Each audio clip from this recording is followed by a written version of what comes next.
किसी भी फिल्म को देखने के लिए एक कारण काफी होता है। या तो फिल्म उसके पसंदीदा एक्टर की हो, या उसके पसंदीदा जॉनर की हो, या फिर पसंदीदा डायरेक्टर की जो ऑब्वियसली पास्ट में कुछ अच्छी फिल्में बना चुका हो। बट अगर किसी फिल्म को देखने के कई कारण आपको टीजर से ही पता चल जाए तो फिर इंतजार की घड़ियां लंबी लगने लगती हैं। लग रहा है जैसे मैं टीजर रिव्यू नहीं बल्कि किसी मुशायरे में बैठा हूं। टीजर रिव्यू करेंगे योद्धा।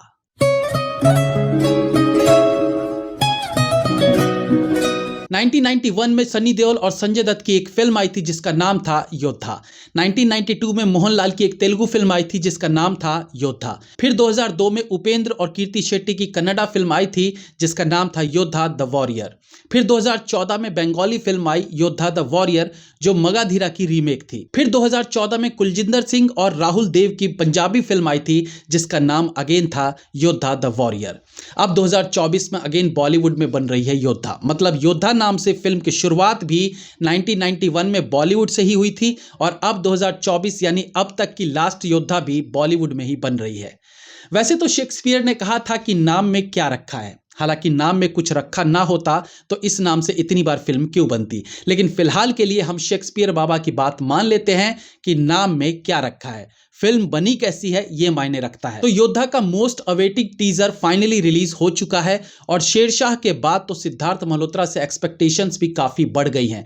तो ऐसे में योद्धा से उम्मीदें काफी रहेंगी। इस फिल्म का बेसब्री से इंतजार था, उसका पहला रीजन है सिद्धार्थ मल्होत्रा। ऐसा इसलिए भी कि शेरशाह में भी उन्होंने आर्मी मैन का किरदार निभाया था और इस बार भी वो एक आर्मी मैन के रूप में ही नजर आने वाले हैं। तो हमें ये तो पता है कि इस किरदार में वो अच्छे लगते हैं, ये हमने शेरशाह में ऑलरेडी टेस्ट कर लिया है। दूसरी बात कि शेरशाह की तरह ही अगेन योद्धा फिल्म भी धर्मा प्रोडक्शन के अंडर में बन रही है। अब एक और चीज जो मुझे एक्साइट करती है वो है genre. Rescue operation based movies में थ्रिल और एक्शन का बेस्ट मिश्रण देखने को मिलता है। ये एक ऐसा जॉनर है जो मैक्सिमम टाइम सफल भी रही है। अब हम बात करेंगे कि टीजर के नाम पर हमें क्या कुछ देखने को मिला है। टीजर की शुरुआत एक फ्लाइट के अनाउंसमेंट से होती है जिसकी पहली लाइन सुनकर ही पता चल जाता है कि अनाउंसमेंट करने वाली माइक किसी एयर होस्टेस या पायलट के हाथ में नहीं है बल्कि वो एक आतंकवादी के हाथ में है जिसने पूरे जहाज को अपने कब्जे में कर लिया है। यानी जहाज हाईजैक हो चुका है। मासूम लोगों की जान खतरे में हो तो हीरो की एंट्री धमाकेदार होती है। ऐसा फिलहाल टीजर में भी देखने को मिल रहा है। तो सिद्धार्थ मल्होत्रा आर्मी ड्रेस में एक्शन से भरपूर डोज के साथ एंट्री मारते हैं and I will have to say कि टीजर में उनके द्वारा कुछ बेहतरीन एक्शन देखने को मिलते हैं। फिल्म में सिद्धार्थ मल्होत्रा के अलावा दिशा पाटनी और राशि खन्ना भी देखने को मिलेंगी जो एक अहम रोल में है एंड आई नो कि राशि खन्ना की भी अच्छी फैन फॉलोइंग है।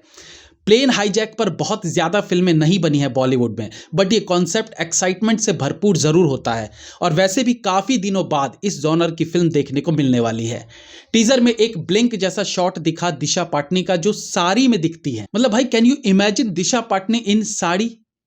मैं भी किन से पूछ रहा हूँ, can you imagine Disha in sari?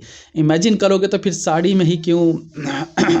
I mean भाई वो साड़ी क्या नॉर्मल कपड़ों में भी कम ही दिखती हैं। तो आई गेस एयर होस्टेस के किरदार में है वो, तो शायद पहली बार वो साड़ी पहने देखने को मिलेंगी। फिल्म को लिखने और डायरेक्ट करने की जिम्मेदारी मिली है सागर आम्ब्रे को। सागर आम्ब्रे पठान में सेकंड यूनिट डायरेक्टर थे और उरी द सर्जिकल स्ट्राइक में स्क्रिप्ट एंड कंटिन्यूटी डिपार्टमेंट का हिस्सा रहे हैं। मतलब फिल्म मेकिंग सीख कर एक एक स्टेप करके अब डायरेक्टर बने हैं। तो इस यंग डायरेक्टर से भी उम्मीदें रहेंगी कि उन्होंने एक अच्छी फिल्म बनाई होगी। टीजर का बीजीएम पावरफुल लग रहा है, स्पेशली एक्शन सीन्स में तो जबरदस्त लग रहा है। अब 1 मिनट के टीजर में इतना कुछ पॉजिटिव लग रहा है तो ये इनफ है, जो अब ट्रेलर के लिए एक्साइटमेंट बढ़ा रहा है एंड ऑफ कोर्स वो भी अच्छा हुआ तो फिल्म का भी बेसब्री से इंतजार रहेगा। Have a nice day.